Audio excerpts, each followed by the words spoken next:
Yo me pierdo mucho, Luis. Ujú. Yo muchas veces no estoy. Verás qué curioso. Pero como que todavía estoy trabajando, sí lucho constantemente para estar siempre aquí y ahora. Pues yo te preguntaba, ¿cómo estar aquí en el ahora? Pero yo muchas veces no estoy. Y verás qué raro porque yo hablo mucho conmigo. Me cuesta trabajo integrar esta experiencia,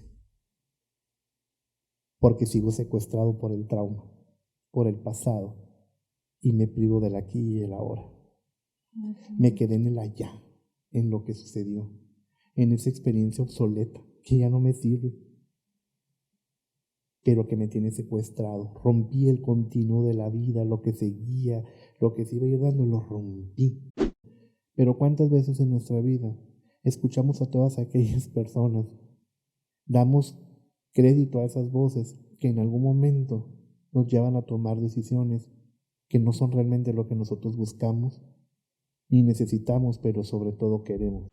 Y de ahí comencé a abrir a entender un poco esta parte de acompañar a las personas, a los niños en su proceso de muerte. Los niños han sido mis mejores maestros.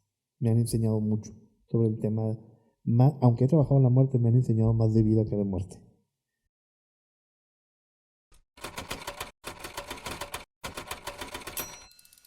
¿Qué onda, plebes? Espero que estén muy bien. En este episodio nos trajimos a un nuevo amigo que se llama Luis Fernando. Es una persona muy interesante porque pues él se dedica a ser psicólogo, también es tanatólogo y un término que acabo de conocer que es suicidólogo. Entonces nos vamos a enfocar un poquito en eso. Espero que estén muy bien y le vamos a dar la bienvenida a Luis Fernando. Luis Fernando, muchas gracias por estar aquí. No, pues un gusto, un placer. Qué bueno que te animaste y qué padre, fíjate que últimamente en los episodios que hemos tenido se andan animando mucho los especialistas. Qué bueno, eso es muy Sí, bueno. o sea, ya hemos tenido, fíjate, Rachita, enfermero y luego psiquiatra y ahora te tenemos a ti psicólogo. Qué bueno. Entonces sí siento como que ya estamos llegando a la meca. ¿Cómo estás, Luis? Muy bien, muchas gracias. Estás muy bien. Contento de estar feliz aquí contigo. Qué bueno. Oye, pues mira, dijimos que íbamos a hablar sobre todo el tema, pues desde la perspectiva de salud mental. Eres suicidólogo. ¿A qué se dedica exactamente un suicidólogo? Bueno, un suicidólogo es un profesional Ajá. Que se va formando en analizar cómo es el comportamiento autodestructivo de una persona, que involucra pensamiento, emociones y conductas. Y por lo tanto se enfoca también a trabajar en 3 áreas que son muy importantes de la suicidología, que es la prevención, la intervención y la posvención. Es decir, siempre buscamos prevenir el suicidio, nos enfocamos a trabajar cuando hay crisis y también cuando se llega a consumar un suicidio, a trabajar en la posvención, que es todo lo que repercute después de la muerte por suicidio de un ser querido, ¿no? Oye, entonces, para ser suicidólogo, ¿tienes que ser psicólogo?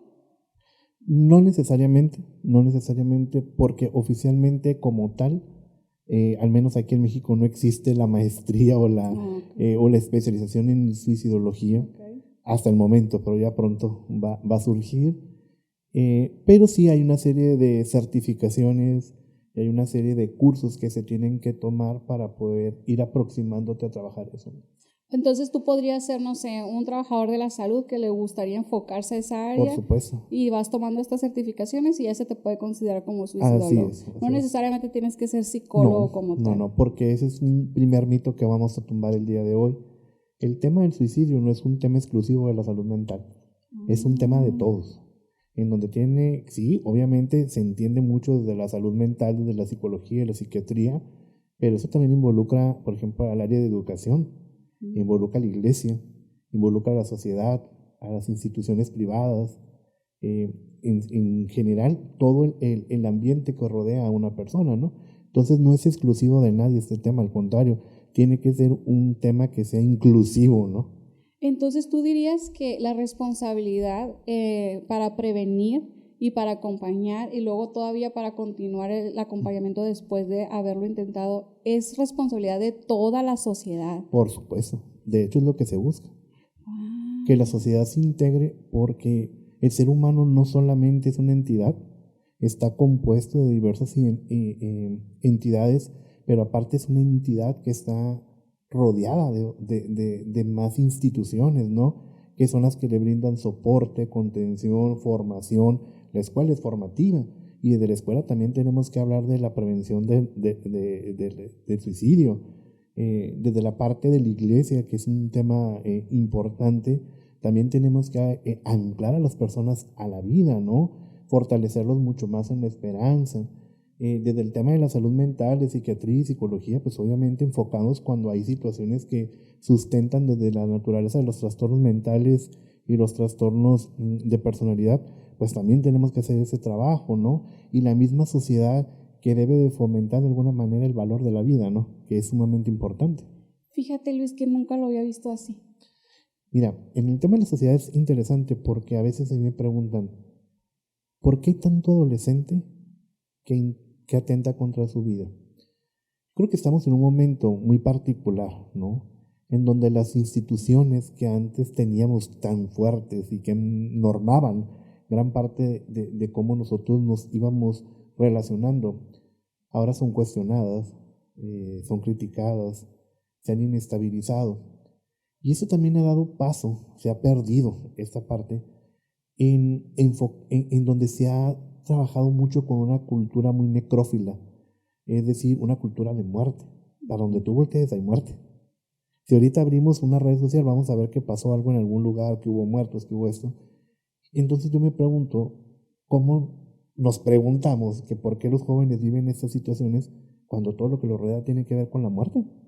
Es muy poco los espacios donde hablan de la vida, en donde se fortalece el valor de la vida, donde hay una aspiración, donde se trabaja la esperanza, donde se trabaja un proyecto a futuro, ¿no? Entonces, la sociedad también es responsable de hacia dónde está conduciendo a los jóvenes.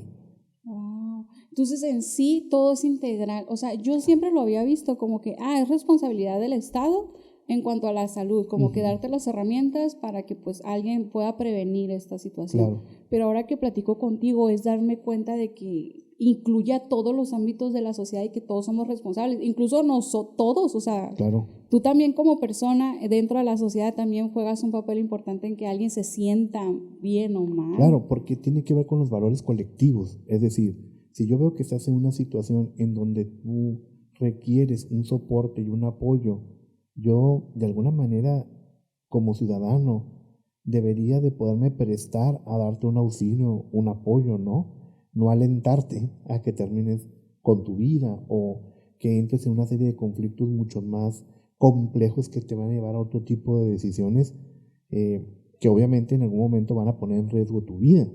Entonces, esto también tiene que ver con la forma en que la sociedad se va trabajando, ¿no? Ahorita como tenemos una degradación del tejido social, pues hay que fortalecer, hay que reconstruir ese tejido. Y por ejemplo, a mí me encanta ahorita toda esta invitación porque tú estás contribuyendo a eso. En este momento tú estás contribuyendo a que muchas personas escuchen esto, reflexionen. ¿Y cuántas personas en este momento a lo mejor entraron, se encontraron tu podcast? No lo sé, alguien lo recomendó y de repente esto les permite abrir más la conciencia, ¿no? Darse cuenta de más situaciones que a lo mejor hasta ahorita no las podían ver o no las habían comprendido y entendido, ¿no? Entonces, esa es una propuesta para mejorar, para generar una educación también a las personas y que a partir de ellos con esta conciencia puedan decidir, ¿no? Libremente qué es lo que quieren elegir. Dijiste algo muy importante, que la sociedad debería de alentarte a tomar la decisión pues correcta. Me vino mucho a la mente cuando, por ejemplo, pasa aquí en Hermosillo, ¿no? Y voy a hablar de Hermosillo porque pues aquí estamos, de cuando alguien se sube a la torre o se sube a una antena y se quiere aventar. Cómo la gente se pone a veces a gritarles de abajo, tírate pues. Claro. O sea, nomás estás obstruyendo el tráfico porque no te avientas. Incluso en redes sociales cuando ponen la noticia, mucha gente empieza a tirar como que su basura no interna de que pues que se tire, ¿no? Incluso cuando se sabe que alguien en una familia ha atentado contra su vida, una de las frases que más te dicen es, el que se quiere quitar la vida se la quita. No lo anda ahí pregonando. El que lo quiere hacer lo va a hacer. Mira, esto que tú dices, a mí me ha tocado vivirlo muchas veces. Yo soy interventor en crisis suicidas. Me ha tocado estar en torres, me ha tocado estar en puentes, en postes, increíblemente. Y el otro día platicaba esto en un caso que me tocó con una persona cuando esa persona decidió bajar de la torre a 40 metros de altura. Y hubo un momento en el que se quedaba como suspendido escuchando las voces que le decían: aviéntate, lánzate, se me va a acabar los datos, etc. Obviamente las personas tirando todas sus proyecciones de asuntos no resueltos, ¿no? Entonces yo el otro día en una plática con adolescentes sobre este tema les comentaba cuántas veces nosotros damos oportunidad a escuchar todas estas voces. En este caso es muy obvio lo que está sucediendo, pero cuántas veces en nuestra vida escuchamos a todas aquellas personas, damos crédito a esas voces que en algún momento nos llevan a tomar decisiones que no son realmente lo que nosotros buscamos ni necesitamos, pero sobre todo queremos. Porque aquí hay que recordar algo: realmente una persona con una experiencia suicida, como se les llama ahora desde la teoría de la escuela de la Gestalt, no se dice el suicida, se dice personas con experiencia suicida, porque en el momento en el que yo te digo suicida te estoy etiquetando. Exacto. Te estoy poniendo una etiqueta como decir el adicto. O como decía el discapacitado. Claro, es una parte de la experiencia de la vida, pero tú no eres eso. ¿Sí me explico? En realidad no desea morir, no está buscando eso. Está buscando no sentir. Está buscando librarse de un sufrimiento que a veces obviamente ni él mismo ha podido comprender y entender, que por eso lo está llevando, y ve como la única posibilidad de librarse de ese sufrimiento la muerte. Para él es funcional porque le está quitando un dolor. Para nosotros es disfuncional porque él se está quitando la vida. Y eso es lo que pasa, que pocas veces nos ponemos desde la otra perspectiva. Es decir, a ver, yo me estaría preguntando si alguien en algún momento dice: quiero terminar con mi vida, ya no me siento bien, no me siento suficiente, siento que no soy importante. Yo estaría preguntándome: ¿qué está pasando con eso? En lugar de criticar y señalar y decirle: pero si la vida es muy bonita, o sea, pero tienes todo. Y claro que la persona lo sabe. Es como un poco el deprimido. El deprimido, cuando la persona está deprimida, todo el mundo le dice: échale ganas, tú puedes, vamos. Claro que lo hace, ganas le echa, por eso no se ha muerto. Ganas le echa, porque si no, hace mucho que se hubiera muerto. Y el deprimido te está diciendo: es que ya lo sé que la vida es bonita, pero entiende que no puedo verlo y no puedo valorarlo. Y el que tú me lo estés diciendo me hace sentir peor. Me frustra mucho que tú me digas que la vida es bella cuando yo no la puedo ver. Entonces, ¿qué alimentamos ahí? Más la culpa, el enojo. Y esos son disparadores para la frustración, obviamente. Y por lo tanto, a veces se puede desencadenar un evento suicida, ¿no? Porque para que haya, tiene que haber mucho enojo. Entonces, volviendo un poquito atrás, para entender un poco cómo manejas tú una crisis. Por ejemplo, si hay alguien que está en este proceso de quererse quitar la vida, a ti te buscan para que tú vayas. En algunas ocasiones. En algunas ocasiones. Sí. En las ocasiones en las que lo han hecho, cuando tú llegas, ¿qué es lo primero que haces? Ah, qué buena pregunta. Porque esta pregunta posiblemente va a desatar la crítica de muchas personas. Tú dale. Pero también creo que hay que hacer las cosas diferentes. Si lo mismo no te funciona, tienes que hacerlo diferente. Y cuando yo hago esta intervención, han volteado a verme y me han dicho: ¿qué? ¿Por qué hiciste eso? ¿No? Porque le hablaron a él. Sí, no. Pero hasta el día de hoy me ha funcionado. Okay. Siempre que me acerco con una persona, primero, ante el dolor, ese es un punto importante que siempre lo comparto. Ante el dolor y el sufrimiento de una persona, todos tenemos que ser reverentes. ¿Qué significa esto? Respetuoso. Yo debo ser respetuoso de tu dolor y de tu sufrimiento. Aunque me parezca algo mínimo. Ok, así. Aún sea un adolescente que considera que la vida se le cayó porque tronó con su novia a los 15 años. Se le cayó la vida para él a sus 15 años. Su experiencia hasta ahí le alcanza. No puede integrar perspectivas que yo a estas alturas puedo hacer, ¿no? Entonces siempre ante el dolor y el sufrimiento tenemos que ser muy respetuosos.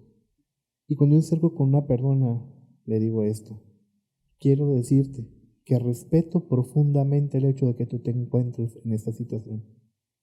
Solo te pido la oportunidad de poderme acercar y poder conversar. Lo primero que yo digo es: hey, no te mates. Incluso cuando ha llegado personas, ¿sabes qué? Me voy a matar y yo, a ver, pásale, siéntate, vamos platicando de esto.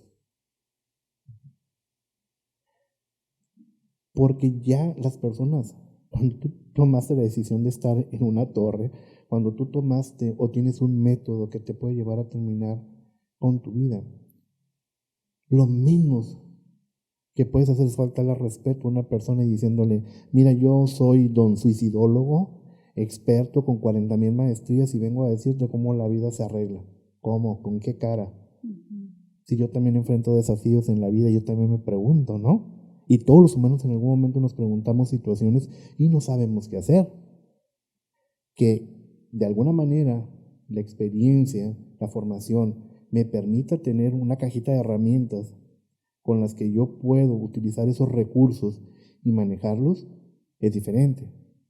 Pero a mí nadie me libra de una situación de este tipo también. Llegar a ese punto. Claro, o sea, es decir, tenemos que comprender que en esta parte en la que estamos, yo no puedo llegar y faltarte el respeto a ti y decirte cómo se va, cómo. O sea, ¿cómo lo hago si yo no tengo tantas cosas resueltas o que me faltan de resolver en la vida o temas pendientes, ¿no? Entonces creo que el primer punto es aprender a no faltarle respeto a una persona. Una persona que ya muchas veces se preguntó, que se cuestionó, que hizo sus análisis, que en las noches se le fueron pensando, que buscó una alternativa y que no fue de ayer ni de antier, sino que han pasado hasta años. Porque hay personas que pueden durar con una ideación suicida 20 años o más. Entonces, el primer paso para ti es validar su dolor. Por supuesto. Y respetarlo. Validarlo y respetarlo. Y puede ser que yo no esté de acuerdo con que decida terminar con su vida, pero yo no soy quien va a venir a cuestionar eso. Lo que estoy buscando es poder acercarme a la persona sin que se sienta allanado, atacado, agredido, incluso respetando el espacio. Porque lo primero que de repente llegan es quererte invadir. Y yo, ya estás tan invadido en tu vida que lo menos que puedo llegar es invadir. Ya todo el mundo te dijo, ya te tiraron de loco. Voy a hablar como generalmente se expresa, sí, ¿no? Claro, No, es que está loco, mira, nomás quiere llamar la atención, le gusta el drama, es que es muy exagerado y es que ya nos tienes acá. Pues, y luego me dice la gente, es que ya hemos hecho todo. Y yo, pregunta, has hecho todo lo que tú crees que necesita, no lo que la persona necesita. Entonces ya después de que validas su dolor y que obviamente pones como que o sea, cuidas como que tu espacio personal, porque igual, por ejemplo, yo hablo desde mi perspectiva, yo en un momento de crisis que he pasado muchísimas, cuando alguien me quiere contener de abrazarme, por ejemplo, mi primer instinto es quítate. Claro. Porque en ese momento sientes tanto que ni siquiera quieres que la gente se te acerque. Eso es como una incomodidad. Sí, porque estás desregulado. Exacto. Y estás en una hiperactividad y que incluso tiene que ver con un tema cerebral. Por eso es que hay que aprender a contener con la presencia. Es decir, uno tiene como parte de la herramienta es aprender a contener, porque eso también es empatía. En el momento en el que yo estoy y te digo, ¿para qué estoy ahí? Yo no llego y digo, y estudié no sé dónde y soy, no, yo soy Luis Fernando Carvajal. Y quiero hablar contigo. Mi trabajo es hacer estas intervenciones. Te pido la oportunidad de poder hablar contigo. Hasta el día de hoy, en casi 20 y tantos años trabajando eso, nadie me ha dicho no. ¿Te puedo preguntar cuántas veces estas intervenciones no han funcionado? Híjole, hasta el día de hoy ninguna. Ay, gracias a Dios. Tenía miedo de tu respuesta. Pero te puedo decir que pero tampoco canto victoria, porque soy consciente. De que puede pasar. Hay momentos en que los suicidios son inevitables cuando hay un compromiso muy fuerte con la impulsividad que pueden llevar a que la persona en un arranque. Quiero aclarar antes de que, después de las críticas que va a haber de seguro, que estamos hablando para las personas, pues no para público especializado. Exacto. Cuando nosotros hablamos de impulsividad, tenemos que comprender que es algo que no se prevé. Una persona impulsiva actúa en el acto. Tú le dices rana y brinca. No analiza las consecuencias de lo que va a ocurrir. Y hay personas que por diversos padecimientos tienen un compromiso con la impulsividad. Como un trastorno límite. Un trastorno límite muy descompensado, claro que puede llevar a eso, ¿no? Entonces yo sé que en algún momento esto puede ocurrir. Claro, y estoy muy consciente de que esto puede ocurrir. Pero creo que todo también radica mucho de la forma en que lo abordas y cómo lo tocas, pues, ¿no? Tienes que comprender que estás frente a un ser humano que está sufriendo. O sea, la persona con una experiencia suicida no es ni un loco, ni un valiente, ni un cobarde. Es solo una persona. Se tienen que quitar esas etiquetas. Estoy frente a una persona que está sufriendo. Y desde ahí tengo que entenderlo, ¿no? Nadie llega un día, nomás porque sí, dice, me voy a matar. Porque no, el proceso autodestructivo se construye en el tiempo. Y ahorita que tú lo decías, si tú estás en una situación de este tipo y tú traes una experiencia traumática que se reactivó por alguna situación, como en el caso de las personas que han vivido una agresión sexual, obviamente te voy a hiperactivar más y te voy a desregular más y entonces te vas a entrar en una franca crisis de desborde. Por eso te decía que hay que aprender a acompañar con la presencia. Mira, yo trabajo también en un hospital. Y en un hospital tú ves absolutamente todo. Sí. Claro que llegan personas con una agresión sexual. Y lo primero que yo le digo, y le digo a mi equipo, y también lo hago en mi consultorio, quiero decirte que a partir de este momento estás en un lugar seguro. En este momento yo te estoy cuidando. Y mi equipo también. Es seguro que estés aquí. Para que la persona entonces deje de estar en alerta máxima porque está sobreviviendo en ese momento. Cuando tú estás en una situación de este tipo, en una franca crisis, no hay capacidad para la parte cognitiva. Es decir, piensa, ¿qué vas a hacer? Yo he escuchado cuando le dicen, ¿qué vas a hacer? ¿Cuál es tu plan de seguridad? Y yo, ¿cómo le pides eso? No puede hacerlo. Porque cuando nosotros enfrentamos una situación de crisis en la vida, una muerte, una noticia que es fuerte, algo que nos descompense. Porque cuando estamos en una crisis, lo que me está planteando la vida en ese momento, me quedé corto para poderlo afrontar. Saqué mi cajita de herramientas y digo, a la torre no la hago, no tengo con qué afrontarlo y ¡pum! Entro en la crisis, ¿no? Una crisis es eso que te estoy diciendo, hazte cuenta que yo llego y te doy un golpe. ¡Pum! Si yo te doy un golpe en la cabeza, voy a generar un golpe fuerte, voy a generar posiblemente una conmoción cerebral. Voy a irritar la corteza cerebral. Y esta parte de nosotros que está aquí, el lóbulo frontal, se encarga de 3 cosas muy importantes: el juicio, la toma de decisiones y la impulsividad. Y cuando yo tengo el impacto de una noticia fuertísima, crea una disrupción con el sistema límbico, con el que se encarga de las emociones. Entonces yo no puedo tomar una decisión. Aunque quisieras. No, y aunque quisiera, mi cerebro me está diciendo, no estoy en condiciones para hacerlo. Entonces, por eso es que tenemos que buscar un espacio seguro para las personas, porque está en un momento muy vulnerable de su vida.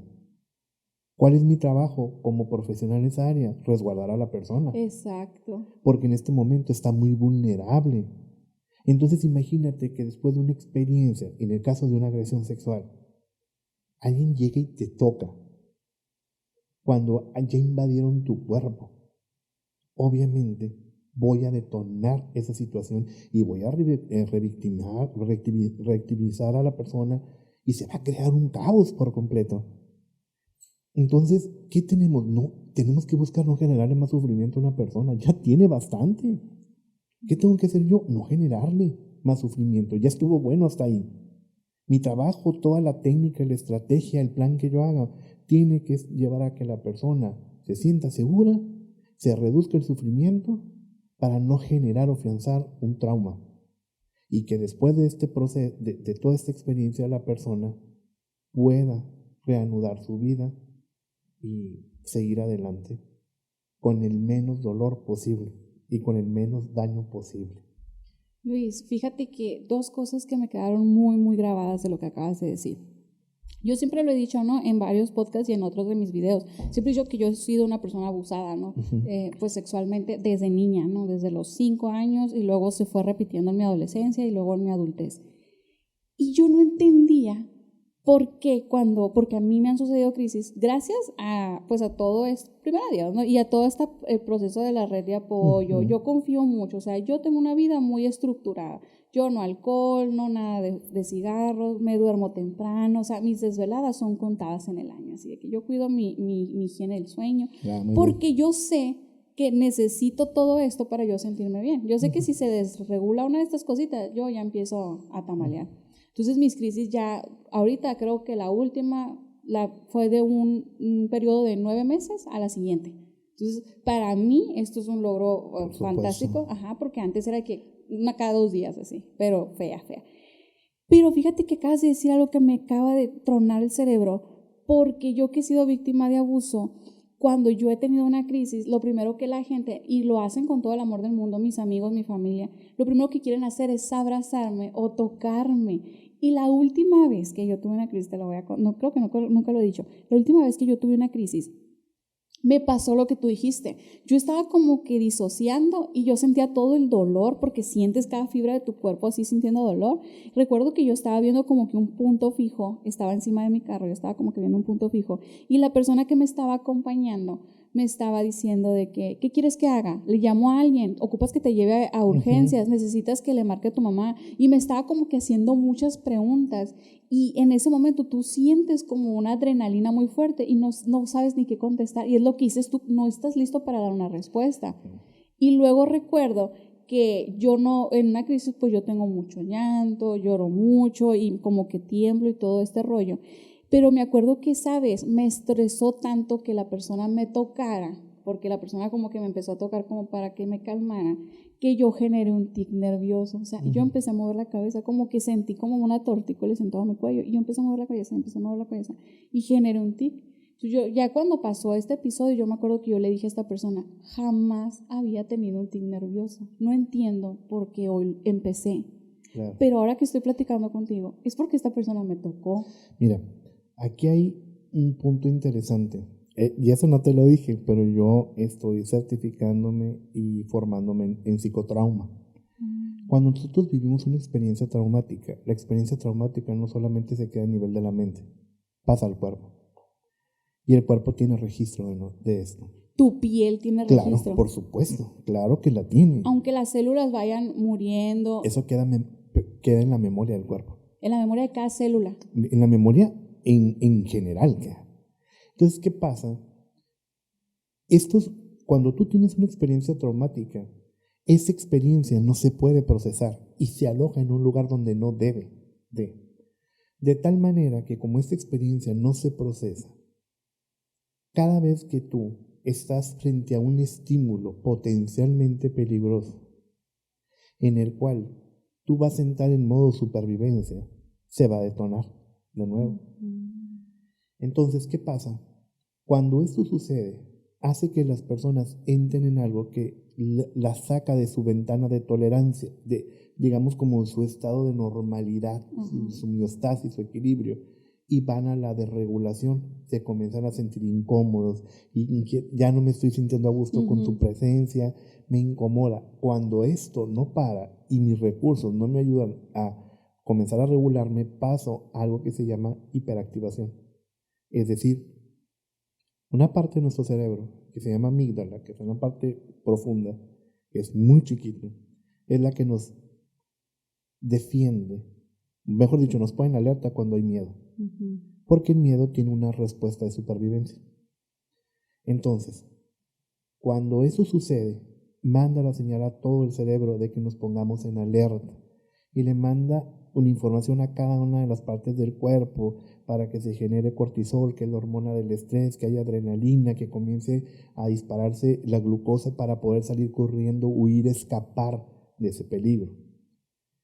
Tan es así que nosotros sentamos en un momento de franca supervivencia. Y aquí hay un punto interesante. Entre que a ti te vaya correteando una persona que te quiere robar, asaltar, y entre que te persiga un tigre o un león, es exactamente lo mismo. En tu cuerpo. El cerebro no lo puede diferenciar. La mente no lo diferencia. Es decir, estoy en alerta, me van a hacer daño. Y yo me tengo que escapar de esto, tengo que sobrevivir. Es una persona, te voy a poner el ejemplo, es como la cebra cuando va caminando, y los vemos en los programas, ¿no? de vida salvaje, va la cebra caminando, y de repente aparece el león o la leona para comérsela.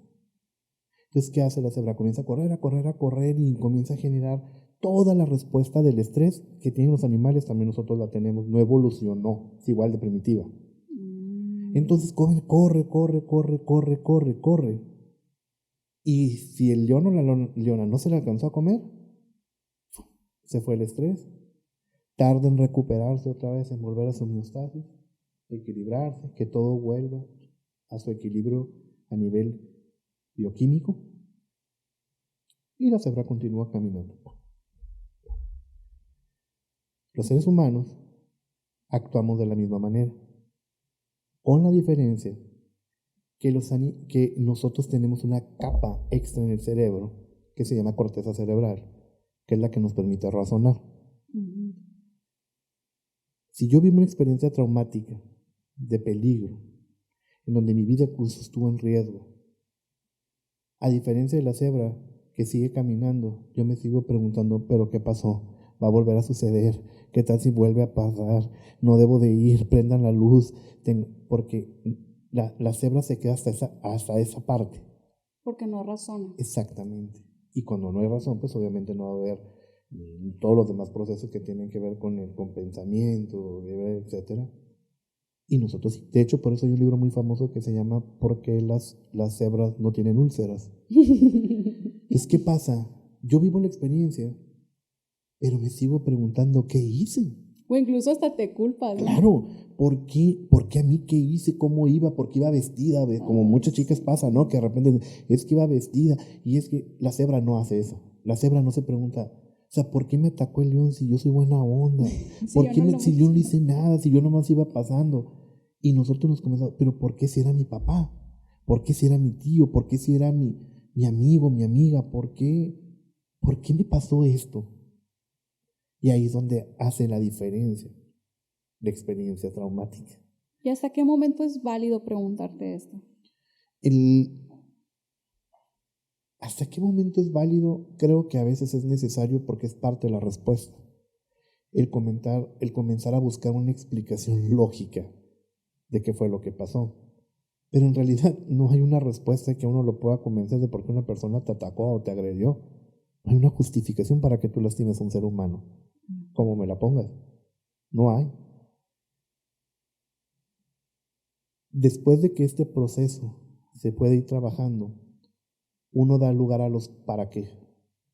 Porque el por qué es una respuesta que tú nunca vas a tener en realidad. No hay una justificación. ¿Cómo justifico que yo te haya agredido? ¿Cómo? No hay forma. Y a veces nosotros queremos una justificación para poder entender, cuadrar o decir, bueno, ya entendí por qué me hicieron esto. Pero honestamente, ni aunque nos dieran una explicación nos quedaríamos satisfechos. Porque no hay una explicación. El punto aquí es comenzar a darse cuenta que tú no eres culpable de lo que pasó. Tú no eres culpable de que alguien haya venido a lastimarte, heriste, que te haya transgredido, hayas hecho lo que hayas hecho. No eres culpable de eso. Pero sí eres responsable de ese dolor y de ese sufrimiento. Porque el agresor nunca lo va a hacer por ti. No lo va a hacer. Es incapaz de responsabilizarse de su vida. Tan es así que lastima y agrede a otros como para venir a tratar de remendar un daño que te haya hecho. Entonces yo no puedo esperarme en la vida a que una persona que es incapaz de conmoverse ante el sufrimiento y el dolor de otros venga y haga algo por mí, si no lo ha hecho con su propia vida. Tan es así que lo llevó a agredir, ¿no? Es ahí donde se rompe esta parte para mí del ciclo de la víctima-victimaria. En el momento en el que me doy cuenta de que yo no soy culpable de lo que sucedió, pero sí soy responsable del dolor y del sufrimiento de que esto me ha generado, entonces me hago responsable y entonces puedo decidir asumir la responsabilidad de lo que me ha generado esa experiencia, ¿no? Exacto. Y aparte yo creo que es luchar mucho también con este sentimiento de injusticia, porque no es justo tú reparar lo que tú no rompiste. Claro. Pero es lo que nos tocó. Sí, a lo mejor algunas personas que nos están escuchando dirán, es que no es tan fácil. No, claro que no es fácil. Y no es un tema de justicia o de injusticia, porque si a eso nos vamos, hay muchas cosas que no son justas. Y nos podemos perder y confundir la justicia con venganza, porque pasa mucho. Pero es parte de la naturaleza del ser humano tratar o piensa que cree que a través de la venganza y que a veces con la justicia que a veces nos queda de ver, pues las cosas se van a mejorar. Tenemos que entender que legalmente hay un proceso que se tiene que seguir, pero la parte que a mí me toca no lo va a hacer la cuestión legal. Me toca a mí como persona hacerlo. Y ahí es donde a veces cuesta trabajo tener que comprometerse con mi vida, asumir esta parte que yo no quise vivir, que me obligaron a vivirla, pero que ahora ya me toca, ahora sí ya, tener que responsabilizarme y afrontarla. O bien me puedo perder, enfrascarme en el rollo de víctima y quedarme en esta parte de decir, pues fue lo que me tocó vivir y ni modo, ¿no? No. Nadie estamos condenados a tener que vivir una vida dolorosa. Ni tenemos por qué cargar con eso. Para nada. Pero a veces nos hacen creer o nos van alimentando para pensar y creer que esto tiene que ser así. Porque tiene su ganancia ser víctima. Claro. Oye, de lo que acabas de comentar me resuenan dos cosas. Por ejemplo, tú comentas esto de la cebra sigue caminando y el ser humano empieza a cuestionarse. Todo este desequilibrio de todas estas sustancias que se segregan en tu organismo es lo que te provoca que después de una crisis te sientes tan cansado como si fuera una resaca. Yo lo llamo como resaca emocional. Sientes tanta sed, tanto cansancio, tienes ganas de dormir, te duele muchísimo la cabeza. Claro, porque la respuesta a un evento muy estresante tiene que ver con una implicación que hay con nuestro sistema nervioso y sobre todo con nuestro sistema nervioso autónomo. Y de ahí nos vamos a dividir entre el sistema simpático y parasimpático y nos podemos ir, ¿no? Pero es muy común que las personas cuando están muy estresadas, y a mí me toca ver en las crisis de intervención, en crisis suicidas, necesitan agua. Sí. Y el agua es una forma de ayudar a bajar la ansiedad en ese tipo de situaciones. No es un término muy clínico que digamos, pero yo siempre digo estamos acortisolados, es mucho cortisol. Y el cuerpo no está hecho para funcionar así. Nosotros no estamos hechos para el estrés. Y cuando tenemos una crisis, estamos ante una situación máxima de estrés. Y no nomás eso.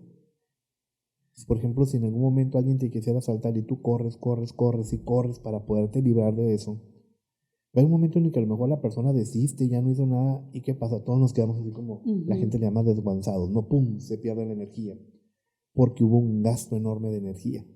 Te gastaste tu pilita. Claro, entonces por eso en los pueblos estaba esta parte sabia de las abuelitas en las que te daban agua con azúcar, te daban un shot para volver a estabilizar, rápidamente la energía. O la gente dice, dale un refresco, ¿no? Famosísimo, te lo da y es como una forma de volver a recompensar rápido lo que el cuerpo de manera natural va a hacer, pero que le va a llevar un poquito de tiempo volver a llegar a lo que nosotros conocemos como homeostasis. Entonces, después de una crisis hay un agotamiento tremendo.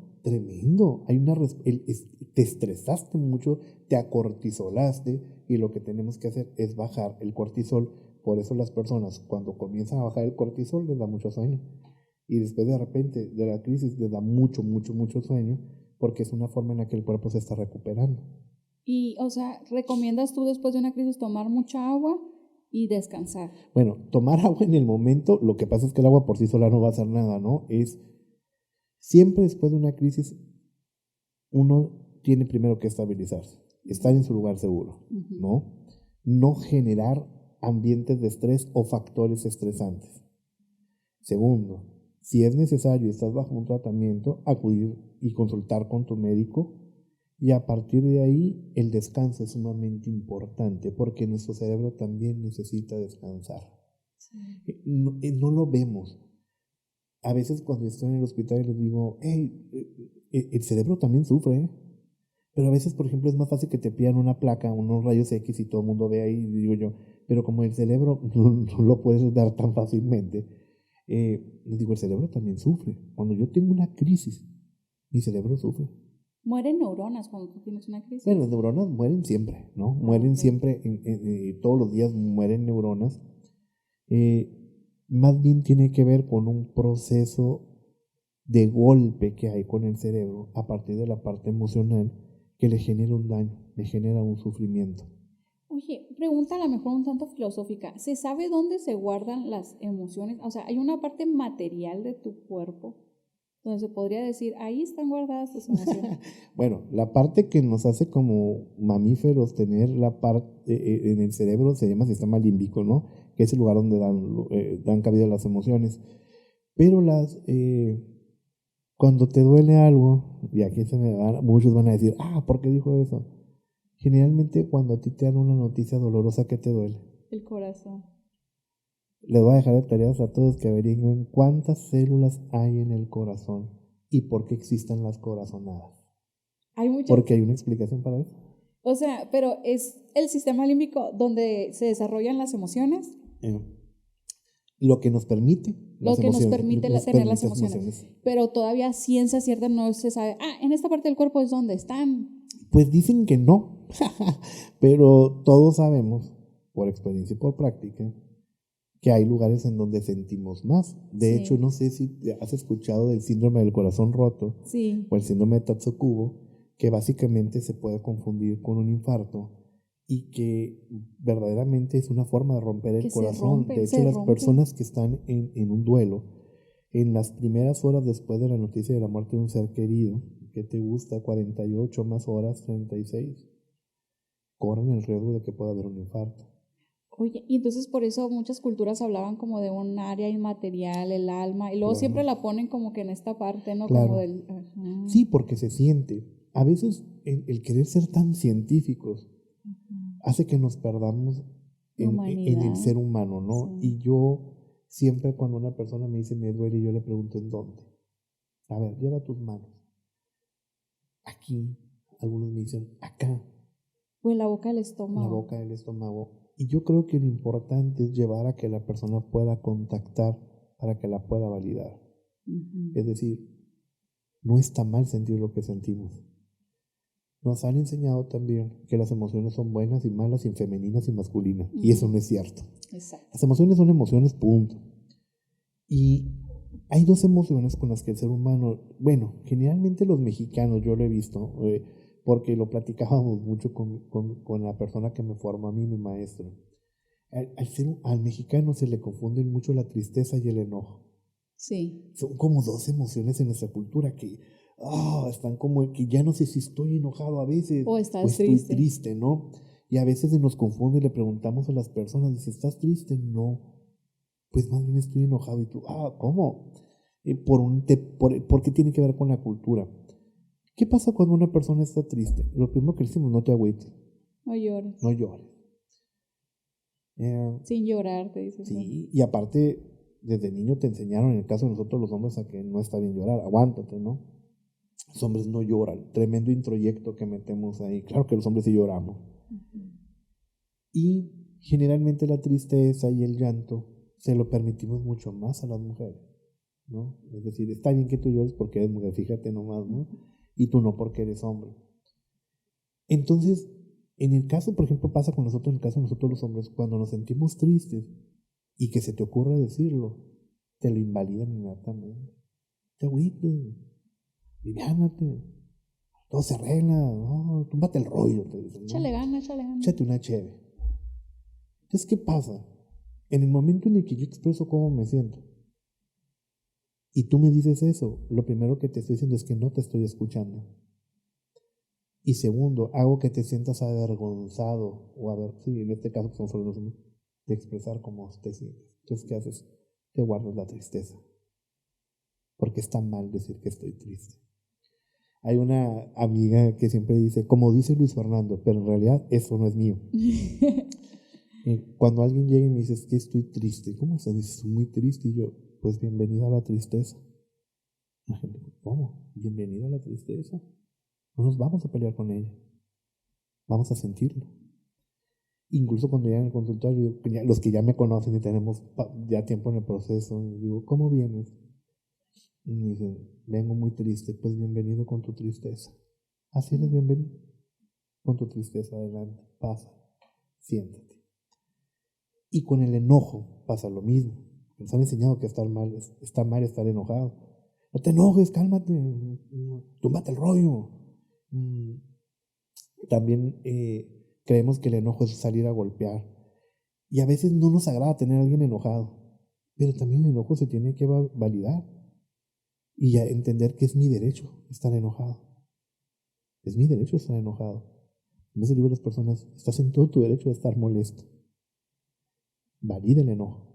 Date cuenta del enojo. Y también eres bienvenido con tu enojo. Cuando nosotros comenzamos a permitir validar una emoción, estamos en el paso de comenzar a integrarlas. Porque las emociones no se trabajan negándolas ni reprimiéndolas. Se trabajan asumiéndolas. Sintiéndolas. Claro, asumo que estoy enojado. O sea, yo te puedo decir, ¿sabes qué, Grace? Quiero decirte que estoy molesto contigo por la forma en la que hiciste mi entrevista y mi podcast y bla, bla, bla. Y no necesariamente te tengo que agredir por eso, ¿no? Estoy expresando un punto. Y generalmente no lo hacemos, no nos callamos. Entonces, ¿qué pasa? Al final de cuentas, cuando tú llevas una emoción mucho tiempo a guardarla, como en el papel como el tambo de la basura, ¿no? Que ya no cabe y lo aplastas y le metes más, pues en algún momento se va a desbordar. El problema es cómo, cuándo y dónde y qué. Y entonces cuando yo voy a la agresión, es porque traigo mucho enojo que se desbordó.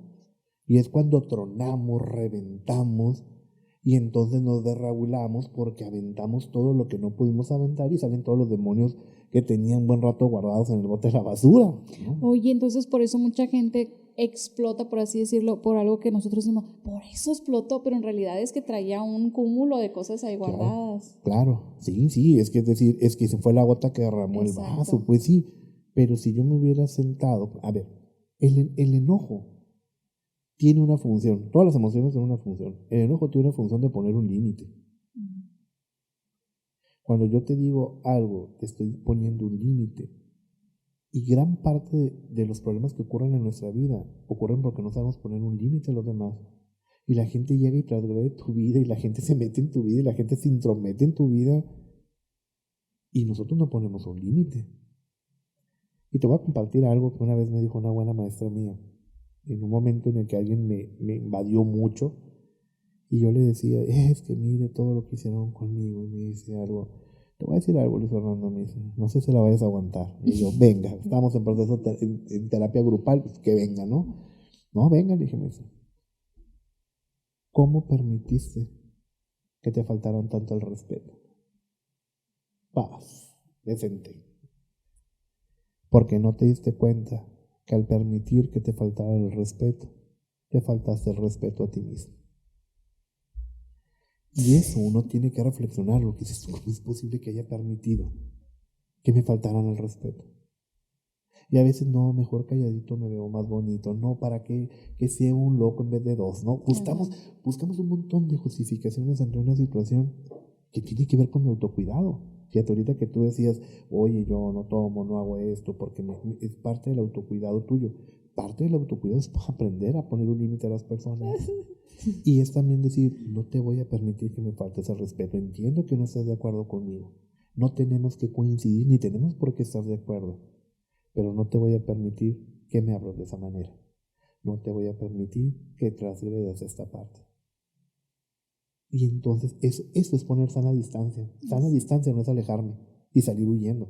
Sana distancia es poner un límite en donde está la parte que a mí me toca y que por respeto a mí mismo no lo voy a permitir.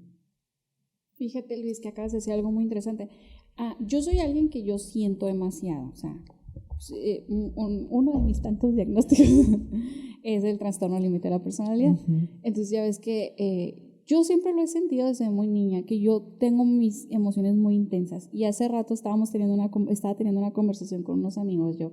Entonces yo les decía, yo sé que yo soy una persona altamente sensible. Yo estoy consciente que a veces mi percepción está distorsionada.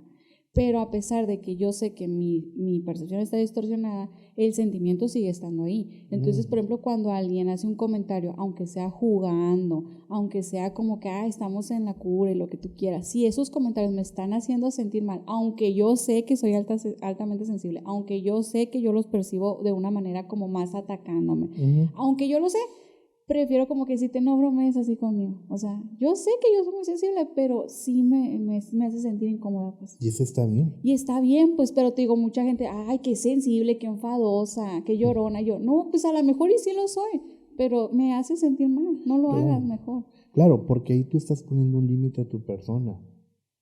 Estás diciendo, no puedo permitir esto porque esto me puede desregular. Exactamente. Y si a lo mejor alguien dice, es que lo están viendo desde esta parte un poquito medio sentimental, romántica, no. Preguntémonos cuántas veces nosotros permitimos que las demás personas invadan nuestros límites, desde la misma casa, desde el momento en el que tu hermano se pone tu camisa o tu blusa, tu hermana, o cuando alguien de repente toma una cosa tuya. Yo no puedo llegar y llevarme esta macetita. No puedo. Te la bajo del carro, ¿no? No puedo porque es tuya. Y yo tengo que aprender a respetar. Y si estamos rodeados también de muchas personas que nunca les pusieron un límite, invaden y transgreden, porque no pueden diferenciar hasta dónde sí y hasta dónde no. Y a esas personas hay que aprender a enseñarles a poner un límite. Y volvemos a lo mismo el principio de la conversación. O sea, todo lo emocional, la estabilidad de todas las personas tiene que ver con algo pues general, grupal, la sociedad en general. Entonces, si desde casita ya te enseñáramos a poner límites, desde casita ya te enseñáramos a respetar, ya eso ya sería un punto ganado. Mira, es que el problema del manejo emocional viene desde la niñez. A ver, me encanta ir a un súper, que es una franquicia americana, porque no sé, porque ahí veo más casos. Walmart. Sí, Walmart patrocina. Porque es donde veo el show de los papás con los niños. Y se agarran, ¿no? Pues yo a veces me pongo a ver y digo, me voy a poner a observar en el carrito, a ver quién gana. Generalmente va a ganar el niño. Pero a veces me preguntan, ¿qué hago yo? Tengo una pregunta, nomás así, de pura curiosidad. ¿Quién es el adulto y quién es el niño? Porque como adulto no tienes por qué discutir con un niño, no estás en la misma igualdad de condiciones. Un niño aprende a controlar la parte de las emociones a través de los límites que se le pone. Cuando un niño de repente tú le pones un límite y dices no, le estás enseñando a trabajar la frustración. Le estás enseñando a que no puede tener todo lo que quiere en el momento en el que lo quiere. Y es imprescindible que en algún momento nos digan que no. Porque si no, entonces yo siempre voy a creer, pensar y sentir que puedo obtener lo que quiero en el momento en el que yo lo desee. Y los seres humanos no regimos así. No podemos tener todo lo que queremos en la vida. Tenemos que tener un tope, un límite. Y por eso para los niños es sumamente importante que se le pongan reglas, límites, para que el niño dé paso a la autorregulación, ¿no? E incluso cuando los niños de repente comienzan a gritar y llorar, hay que llevarlos también a la contención para que se regulen. O sea, yo no puedo dejar a un niño tirado gritando, llorando y golpeándose la cabeza, porque entonces le estoy enseñando y le estoy reforzando el desborde. Y yo, ¿qué pasó? Y ese es trabajo de los papás, que es cansado, por supuesto, que es que trabajar mucho con un niño, sí, pero por eso es tan importante. El trabajo y el manejo de las emociones empieza desde que a un niño se le comienza a poner límites, para que el niño aprenda a comenzar a trabajar la frustración. Entonces eso de que los dejes llorar no es nada sano. Bueno, lo que pasa es que la técnica conductista nos dice, déjalo ahí llorar. Pues sí, pero también estás dejando un niño ante la desolación de algo que no se puede, de algo que no sabe cómo hacer frente. Cuando un niño nos hace un show, un escándalo, eso, El niño lo que te está diciendo es: ponme un límite porque yo todavía no puedo regularme. Necesito de ti, adulto, que me lleve a que yo pueda volver a regularme porque todavía estoy niño, no lo puedo hacer. Entonces, mi trabajo como adulto es ayudarle a través de ese proceso de formación de los límites a que el niño vaya poco a poco integrando con su etapa de desarrollo la regulación. Pero no le puedo pedir a una persona a los 15 años que se regule cuando toda mi vida lo dejé hacer lo que quisiera. Para no batallar, sí, llévatelo. Préstaselo a tu hermanito, está más chiquito que tú. Ándale, dáselo. Sí, mira, toma para que deje de darla. Ya, ¿qué pasó? Le enseñaste al niño a obtener todo lo que quería. No sabe manejar la frustración. Y el día que la vida inevitablemente te lleva a la frustración y te dice: ¿sabes qué, Grace? No. ¿Cómo que no? Si yo tengo todo lo que quiero, yo siempre, y que mira cómo me pongo. Pues, o lo aprendes y te cuesta mucho trabajo y entonces te enojas porque no puedes tener todo lo que quieres en el momento, ¿no? Por eso las personas se vuelven demandantes. Y de repente tenemos a un adulto que no te deja en paz. Me contestas un mensaje: oye, le mandé un mensaje, respondí. Oye, el otro, ¿por qué no me has contestado? Y yo: a la torre, qué persona tan demandante. Claro, porque nunca le pusieron un límite y quiere las cosas en el momento. No aprendió algo que se llama aprender a aplazar gratificaciones. Y en la vida no puedes tener todo lo que quieres, ni cuando quieres. Y eso no es una cuestión traumática, porque luego dicen: a ver, todos, acuérdate de algo que tú hayas querido mucho de niña y no tuviste, no sé, una casita de muñecas, no sé, un juguete, algo. Una carriola. Ok. ¿Y eso necesariamente llegó a trastornar tu vida porque no la tuviste? Pues no. Acá.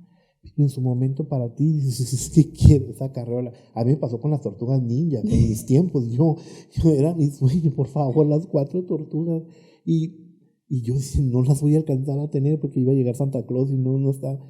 Y en ese momento, como niño, la vida era, o sea, pues es lo que me tocaba en esa etapa de desarrollo, pensar que la vida se podía caer por no tener las 4 tortugas ninjas originales. Pero no pasó nada. ¿Sí me explico? Oye, o sea, dijiste eso y se me...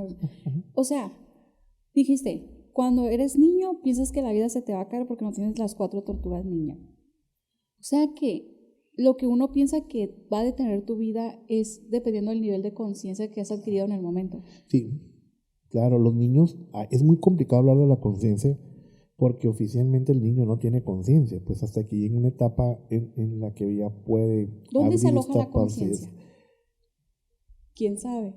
No lo sabemos. Es como la mente, ¿no? Cuando dicen que la mente no existe, ¿no? Pues oficialmente, científicamente no existe, porque no hay un lugar que se llame mente como tal. Si seccionamos un cerebro, que todos los estudiantes de psicología en su paseo se van a descubrir a mente, pues no hay. No hay un lugar. La conciencia es un órgano intangible.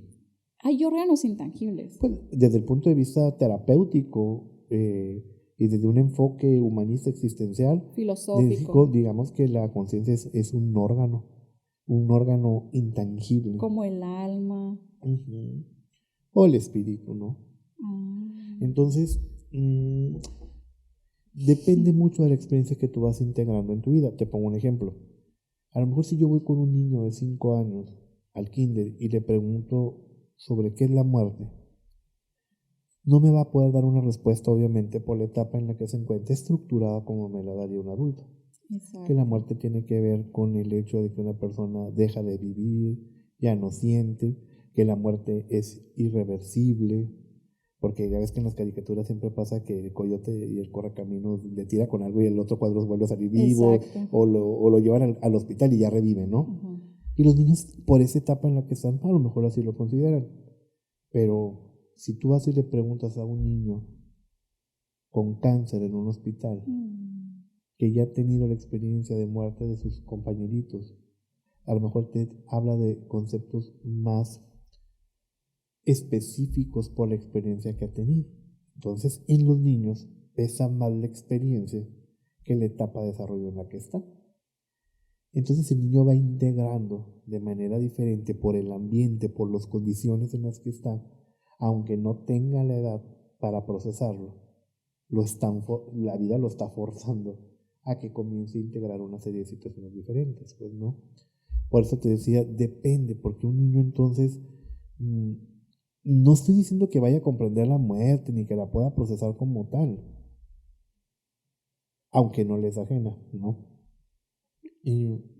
Pero no va a poder integrar todas las experiencias, y hasta donde le alcance esa etapa de su desarrollo es donde lo va a procesar. Por eso es que a veces los temas asociados a traumas en la niñez son tan complejos. Porque en un momento en el que no había forma de que yo lo pudiera procesar, mucho menos entender, y el niño se queda con lo que se siente. queda con la integración, sobre todo sensorial. Y otro punto importante, el niño no tolera, el niño tiene que soportar, que es diferente. No tolera. No, entonces es que el niño lo tolero, no, el niño no. Yo como adulto puedo saber si tolero o no una situación, pero un niño no tenía otro remedio. Entonces tuvo que aguantar, enfrentarse al maltrato, a la agresión. Al abuso. No, exacto, al abuso. Y siempre el abuso sostenido y repetido compromete la parte cognitiva y la parte emocional de todo ser humano. Por eso es que todos los adultos somos responsables de los niños. Todos nuestro trabajo. Parte de es cuidar a todos los niños, a no llevarlos a exponerlos a situaciones de peligro y no permitir que ellos tengan que vivir este tipo de situaciones innecesarias, ¿no? El trabajo de todo adulto es cuidar a un niño. Fíjate que ahorita que lo mencionas, pues me rodeo de muchas personas que han sufrido abuso y me rodeo de muchas personas como yo. Encuentras fuerza muchas veces en personas como tú. Entonces, también tengo mucho contacto con personas que han estado internadas y así, y notas una constante. La mayoría están ahí porque de niños te cuentan una experiencia de abuso sexual. Sí, un alto porcentaje de las personas que están diagnosticadas con, y digo con porque pueden ser muchas cosas, traen como antecedente un abuso sexual. ¿Por qué el abuso sexual es tan profundo en esto? Porque transgrede la parte física, va más allá de la parte física. Estoy traspasándote a ti, a tu persona. Y aunque a lo mejor científicamente muchos me vayan a corregir y me digan, no, es que sea una explicación, la verdad es que hay un traspaso de la persona. Es decir, yo tomé posesión de ti. Lo que dicen, quité tu inocencia. Y en el momento en el que yo tomo posesión de ti, que aparte te estoy viendo como cosa, ni siquiera como persona, a mí me dejas en un estado de vulnerabilidad. Entonces, en el tiempo, cuando uno no puede integrar esas experiencias, aprende que la vida siempre va a ser así. A que nunca voy a mejorar, a que nunca voy a estar bien, a que otra vez me voy a poner mal. Y esa invasión que hay no es solamente como la palabra que lo estoy diciendo, tiene que ver con todo y con el cuerpo, como lo expliqué anteriormente, porque en el trauma hay una parte que tiene que ver con la cuestión de sentir. Por eso a veces en los procesos de abordaje en la parte de trauma, primero tenemos que llevar a que la persona vuelva a sentir, sobre todo la parte física. Sí, porque sentir se vuelve en un peligro. Pero ¿cómo vas a sentir si lo que quieres es que nadie te toque? Por eso, es una forma de protección. No quiero que nadie me toque, porque me lastimaron. Y aprendí que era mejor no sentir, anestesiarme, meterme algo para aliviar el dolor que estoy sintiendo. Por eso algunas personas en el tema de experiencia adictiva traen también un abuso sexual. Es grande el dolor. No sé cómo hacerlo. No puedo con lo que tengo y me anestesio de la vida. Hasta ahí me alcanza para poderlo hacer, ¿no? Y volver a habitar el cuerpo, volver a sentir, volver a experimentar con mis sentidos, me da miedo por lo que sucedió, porque no era algo que yo quería ni buscaba, ni lo deseaba. Me obligaron a hacerlo. Y ese es un punto muy vulnerable para un ser humano, porque me deja con algo que se llama indefensión. Yo ante esto no puedo, no sé. Y entonces, en el momento en el que yo comienzo a tener contacto físico, en el momento en el que tengo una pareja, o decido intentar tener una pareja, me cuesta trabajo integrar esa experiencia, porque sigo secuestrado por el trauma, por el pasado, y me privo del aquí y el ahora. Me quedé en el allá, en lo que sucedió, en esa experiencia obsoleta, que ya no me sirve, pero que me tiene secuestrado. Rompí el continuo de la vida, lo que seguía, lo que se iba a ir dando, lo rompí. Y ya no puedo, y me cuesta trabajo integrar el sentir, el relacionarme, el convivir, todo lo que involucra la experiencia de la vida, todo, sentir los olores. No puedo. Por eso existe la disociación, porque en ese momento me disocio, cuando me estoy viendo en la necesidad de tener que experimentar algo que otra vez me lleva a aquella experiencia que yo tuve. Por eso cuesta trabajo hablar de este tema, y porque aparte socialmente no nos ayudan. Hay muchas, generalmente no se cree o se piensa que esto nos pasó porque nos lo merecíamos, porque fuiste una mala niña, porque fuiste un mal niño, porque te fuiste al peligro, ¿por qué? Y todavía el proceso se vuelve más complejo cuando te obligan a vivir con el agresor. Y luego te dicen, dale un beso a tu tío, dale un beso a tu papá, dale un beso a tu padrino. Pero ¿cómo? Entonces, ¿qué hago? Para poder darle un abrazo a la persona que me agredió, porque todo el mundo me está obligando a que lo haga, tengo que dejar de sentir. Tengo que dejar de sentir. Me inhabilito en el sentir para poder darle un beso, acercarme.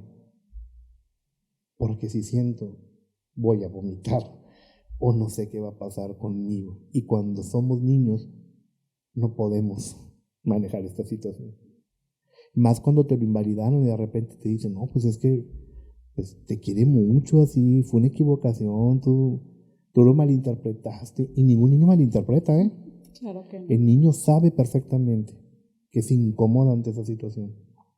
Entonces, en el momento en el que yo no valido, no te creo, no te escucho y digo que tú lo inventaste, lo creaste, ¿hacia dónde te llevo? ¿Hacia dónde te orillo? En el ¿para qué? ¿Para qué lo digo si de todas maneras no me van a creer? Por eso las personas comienzan a hablar de las experiencias de este tipo cuando pueden hacerlo, cuando puedan, porque el verbalizarlo es duro, porque cuando me escuche me voy a tener que dar cuenta Que sí pasó. que sí pasó, que no fue lo que yo me imaginé, y tengo que escuchar aquellas voces que me dijeron tantas y tantas y tantas cosas que me llevaron a no querer sentir. Entonces, por eso las personas se van a la disociación. Yo el otro día le decía a algún paciente, y le digo, no me vas a robar la frase porque me salió muy bonita según él, y yo le decía, hay que trabajar con nuestro cuerpo. Si se la roban no importa, es lo de menos. Si vamos a favorecer la salud mental, adelante. Hay que buscar que nuestro cuerpo, después de una experiencia de este tipo, sea un lugar en el que nuestra mente quiere estar, para no disociar. Es decir, voy a trabajar en mi cuerpo, lo voy a trabajar, lo voy a fortalecer, lo voy a sanar, para que mi mente no tenga la necesidad de irse a otro lugar, que no le incomode el experimentar la sensación y se tenga que ir a otro lado. Por eso es importante todo el trabajo psicocorporal que se hace en un proceso traumático. Cuando no estás, ¿en dónde estás? En la nada, en la ausencia, mejor dicho, esa es la palabra. Me ausento, me desconecto, porque también hay que decirlo, aunque muchos no estén de acuerdo, es una forma de defensa. Los últimos esfuerzos de la psique para no romperse y fragmentarse. Es en la ausencia para no tener que darme cuenta. Por eso, terapéuticamente, ante la ausencia, hay que trabajar la presencia. Es decir, estar más en el aquí y en el ahora, colocarme. Por eso hay un constante trabajo cuando abordamos a estos pacientes a venirnos en el ahorita. Es que cuando ahorita, en este momento, ahorita que estamos tú y yo, Grace, ahorita, no irnos a la ya y a la entonces, porque si nos vamos a la parte del pasado y del futuro, nos privamos del aquí y el aquí en el ahora.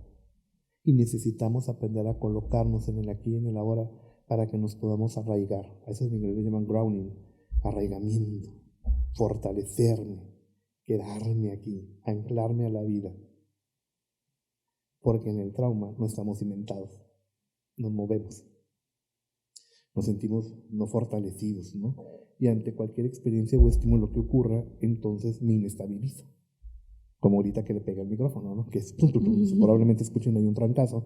Eso fue lo que pasó. Pero te fijas cómo el soporte que está aquí le permite que ante un evento estresante como lo que yo hice, que fue golpear, el micrófono hizo esto, pero siguió colocado. Es lo mismo que pasa con los seres humanos. ¿Cómo te pones en el aquí y en el ahora? Contactando, dándome cuenta. Observando. Por supuesto, observando. Y yo estoy aquí contigo y me doy cuenta que se mueven las hojitas. Tocando, por supuesto, porque hay una parte del trabajo sensorial para despertar a la conciencia. O sea que todo lo sensorial es para que tú estés aquí. Sobre todo cuando hay un tema de disociación.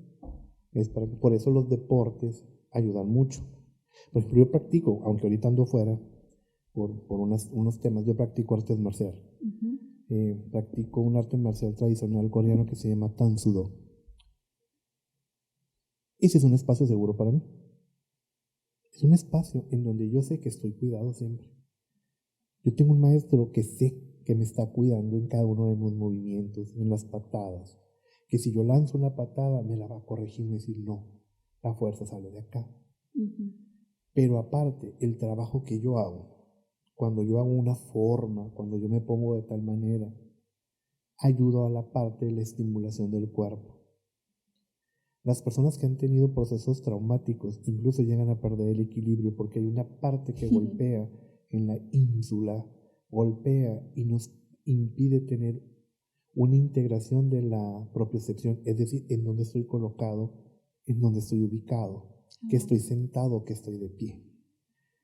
Entonces, de repente la gente me ha dicho, ¿por qué recomiendas tanto la parte de las artes marciales? En este caso estoy aclarando un arte marcial tradicional, no otra. Porque permite hacer un ejercicio de integración psicocorporal. Hay demasiados factores psicológicos que están ahí que nosotros no nos damos cuenta, pero que las personas comienzan a regularse, a autorregularse. Porque entonces cuando yo estoy en un espacio seguro, en un espacio protegido, donde estoy siendo cuidado, pero aparte, lo que yo hago, esa forma que de repente decimos, ¿por qué hizo esto o eso el otro? Está integrando la parte corporal y estoy estimulando las áreas del cerebro que me permiten volver a reprocesar la parte del trauma. Casi todos los deportes motores gruesos ayudan, el béisbol, el box, solamente que el karate tradicional ayuda por las condiciones que se ponen de manera específica en el ambiente, pues, ¿no? Y eso te hace generar cimentación, más grounding, más arraigamiento. Grounding. Ajá. Me dejaste así como que pensando mucho, porque siento que estoy en terapia, la verdad. En esta sesión siento que estamos en terapia. Bueno, si te sirve, déjalo así. Pero yo me pierdo mucho, Luis. Yo muchas veces no estoy. Verás qué curioso. pero como que todavía estoy trabajando, sí lucho constantemente para estar siempre aquí y ahora. Pues yo te preguntaba, ¿cómo estar aquí en el ahora? Pero yo muchas veces no estoy. Y verás qué raro porque yo hablo mucho conmigo. Ujú. Es muy raro. Yo hablo mucho, mucho. Y de hecho, hasta no me doy cuenta, Luis. Yo a veces ando de que voy caminando y voy con mis hijos, así que un niño en cada lado, ¿no? Mi hija, mi hija, pues yo tengo un hijo con discapacidad y tengo una niña regular. Mi hijo, pues ahorita no es como que tenga una conversación conmigo, pero mi hija sí. Entonces yo voy con ellos. Y luego mi hija me voltea y me dice, ¿qué? Y yo, ¿qué? Es que estás hablando, me dice. Ah, Y yo, no, no estoy hablando, estoy pensando. No, es que hablas sola, mamá, me dice. Entonces recuerdo que una vez mi psicóloga me dijo de que, mira, vamos a empezar a hacer un ejercicio. Cuando estés con tus hijos, no hables sola. Puedes hablar cuando vayas en el carro, puedes hablar cuando vayas en el transporte público, habla contigo, pero cuando estés con alguien, no estés hablando contigo mismo. Y se me hizo bien curioso porque inconscientemente yo hasta movía la boca, o sea, hablaba, salía ujú. sonido de mi boca. Y entonces por eso te digo, yo soy una persona que constantemente no está aquí. Bueno, pero fíjate, tú dijiste lucho, yo te diría intégralo. Es ¿Cómo? decir, no te estés peleando con el no estar, porque todo lo que tú haces favorece el estar. ¿Sí me explico? Toda la actividad que tú realizas es una forma de estar más en el aquí y en el ahora. En el momento en el que tú te das la posibilidad de ir caminando con tus hijos y sientes cuando los llevas tomados de la mano, esa es una forma de estar. Eh, y muy posiblemente a lo mejor hará falta trabajar más en la parte del proceso traumático, pero tú haces un esfuerzo todos los días y enorme para mantenerte aquí, en el ahora, en el estar. Va. El hecho de que en algún momento se presente eso no significa que las cosas están mal, para nada. De hecho, todas las personas tenemos disociaciones, Es ¿no? normal. Sí, que tengamos estas desconexiones. Lo que aquí estamos hablando es después por un evento traumático. Eso cambia un poco la perspectiva, pero yo veo, y porque te observé antes de entrar y todo, veo que te colocas, ¿no? Yo no sabía tu historia, de hecho no la conozco en realidad, ¿no? Solamente lo que he alcanzado a rescatar, pero incluso yo cuando estoy hablando veo tu mirada y me doy cuenta que estás poniendo atención. Y esa es una forma del estar. ¿Sí me explico? ¿Qué tenemos que evitar cuando tenemos un tema de trauma? Evitar la ausencia. Mira, es como el tema del yoga. El yoga es favorable. Pero si yo tengo un tema muy fuerte con la disociación, no es lo más recomendable que yo haga yoga. Porque el yoga me lleva a la ausencia. ¿Y el mindfulness? ¿No? Al contrario, la conciencia plena debe de favorecer esta situación, porque se llama conciencia plena en estar en el aquí y en el ahora. Pero hay pacientes que en algún momento no pueden hacer yoga. No es recomendable porque se ausentan mucho. Y lo que quiero es presencia versus ausencia. Quiero que Okay. estés más en el aquí, ni tampoco hacer meditaciones con los ojos cerrados. Al contrario, favorecemos mucho la parte del estar con los ojos abiertos para que ellos se den cuenta de que pueden estar e irlo integrando, ¿no? Más adelante podrán hacer yoga, pero no siempre de primera instancia es lo más recomendable. Recordemos que es darle a cada quien las herramientas que necesita según la situación que haya vivido, ¿no? En la experiencia. Oye, Luis, tengo dos preguntas para ti. La primera, eh, es que hemos hablado de traumas, pero quisiera que me dijeras si alguna situación, por más dolorosa que sea, puede llegar a no ser un trauma. Claro, no todo es trauma. Ok. No, no, no, no, ¿Cuándo no se todo considera que esa situación ya se convirtió en un trauma en mi vida? Cuando rebasó las herramientas que yo tengo para poderlos afrontar. A ver, te lo voy a poner de una forma más sencilla. Ajá. A ver si sí se puede. Supongamos que yo tengo una cajita de herramientas, ¿no? De hecho, sí traigo una en el carro, ¿no? Porque me gusta traer. Tengo una cajita de herramientas. Yo soy de los que ni siquiera trae el gato, se pone ya, Ya, sí, yo ya traigo. valía historia. Entonces yo tengo un desarmador. Los hombres me van a entender esta parte. Tengo un desarmador. Imagínate que cada situación que se presenta en la vida, yo la resuelvo con un desarmador de paleta.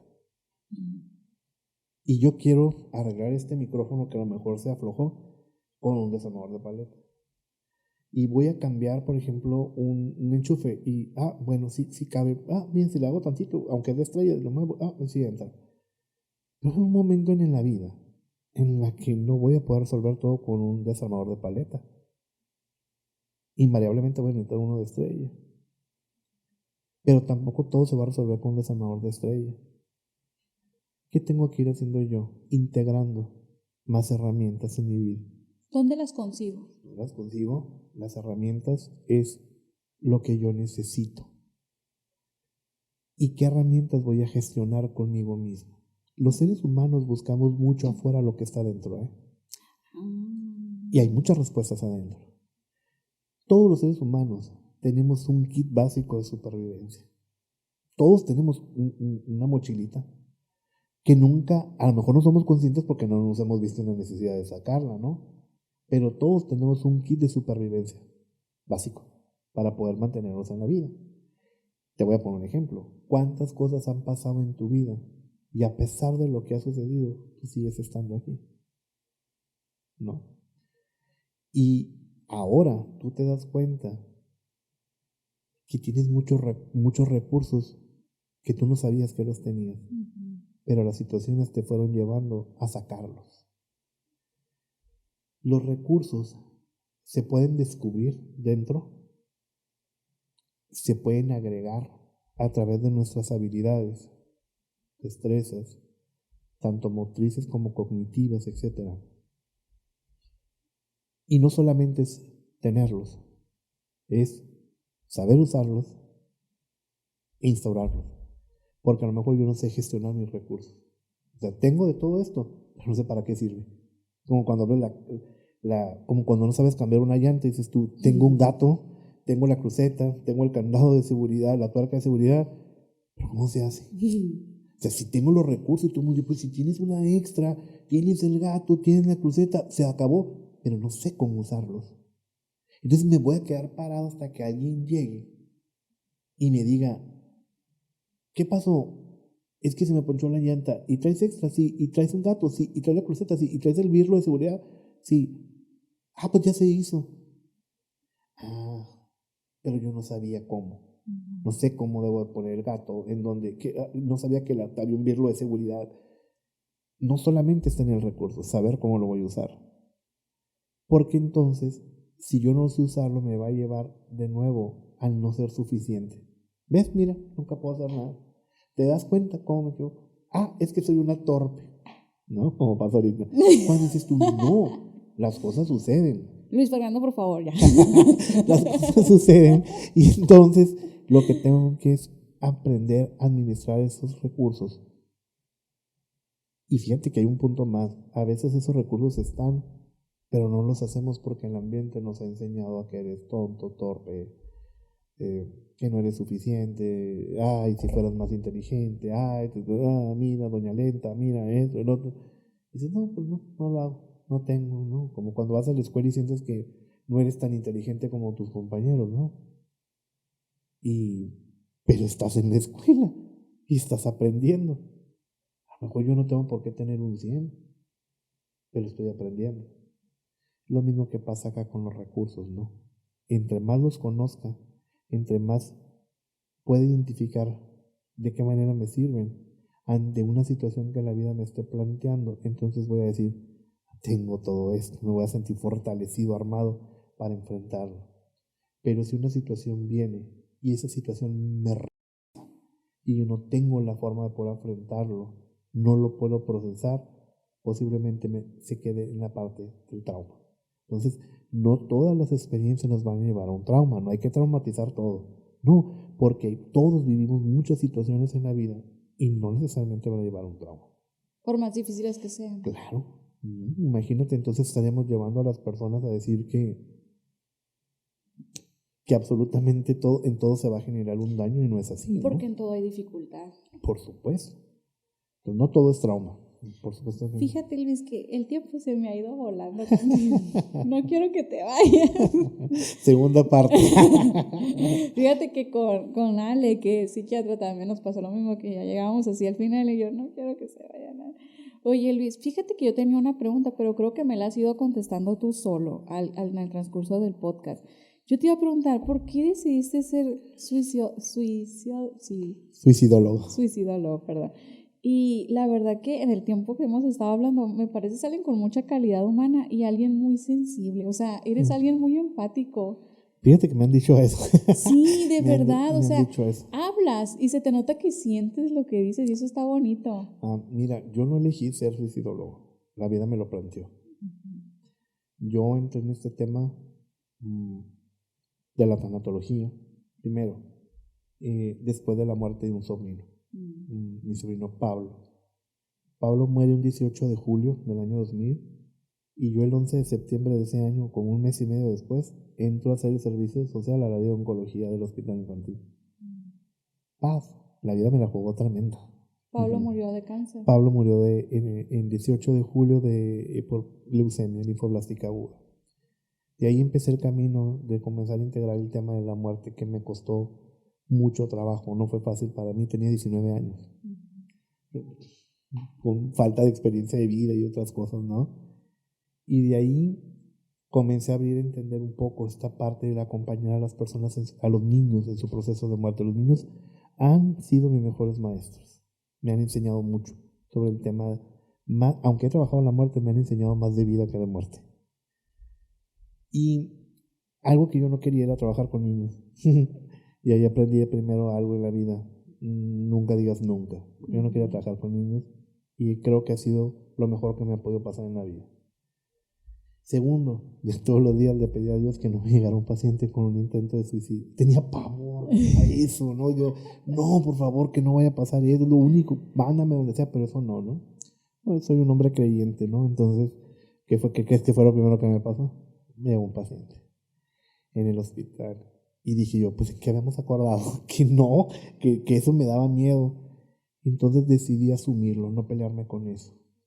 Y eso fue lo que me ha llevado a ver un poco más allá. ¿Alguna vez has visto las películas, la caricatura de los Thundercats? Sí. De los felinos cuando ¿te acuerdas que el jefe, el león, nos sacaba una espada, sí, la espada del augurio? Cuando tú me dices, porque esta parte que alcanzo a detectar en ti, se los transmito a mis alumnos. Saca tu espada del augurio, le digo. Y Leono decía algo, ayúdame a ver más allá de lo evidente. Y eso es lo que yo trato de hacer, ver más allá de lo evidente, más allá de lo obvio. Eso me permite ver, a pesar de mi formación clínica y de los conocimientos que tengo, ver más allá y ver a la persona. Y no quedarme solamente con lo que es aparente, con el cascarón, ¿no? O con la etiqueta. Exactamente, ¿no? Con el diagnóstico. Entonces, a lo mejor es un poco de por qué voy un poquito más allá. Y eso permite algo que es muy sanador en el existencialismo, algo que se llama encuentro.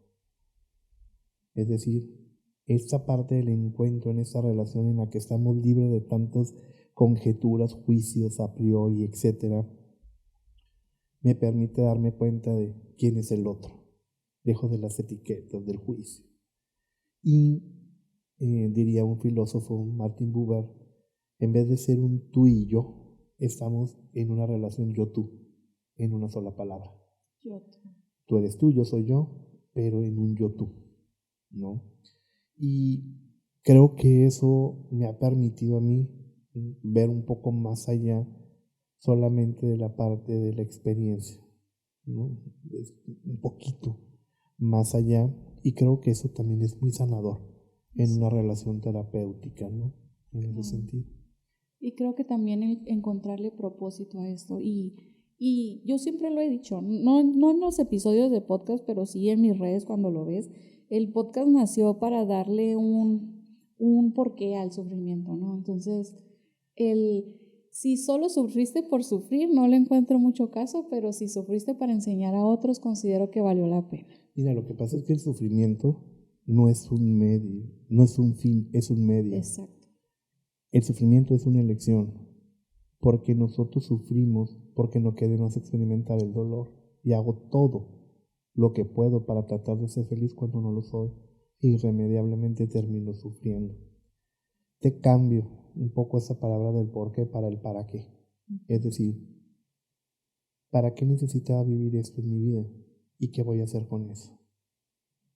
Para comenzar a darme un sentido y Exacto. redimensionar y no quedarme en el sufrimiento, para darme lugar a la trascendencia y entonces romper esa parte y hacerme cargo de manera decidida y voluntaria de mi vida.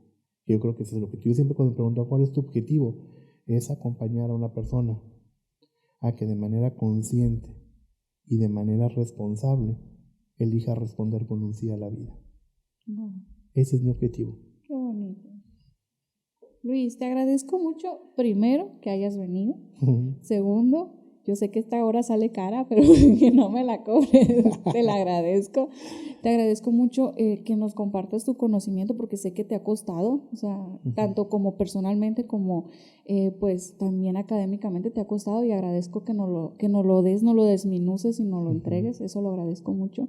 Y de verdad te deseo que te vaya tan bien como te está yendo, o sea, el cómo te escucho es porque pues has aprendido y quiero que sigas aprendiendo más. Gracias. Y yo te agradezco a ti que tengas este espacio, porque creo que eres una referencia de resiliencia por lo que has vivido y porque esta es una forma de responderle a la vida con un sí de tu parte y llevar a que otras personas encuentren una esperanza en un lugar, en un mundo donde poco se habla de eso.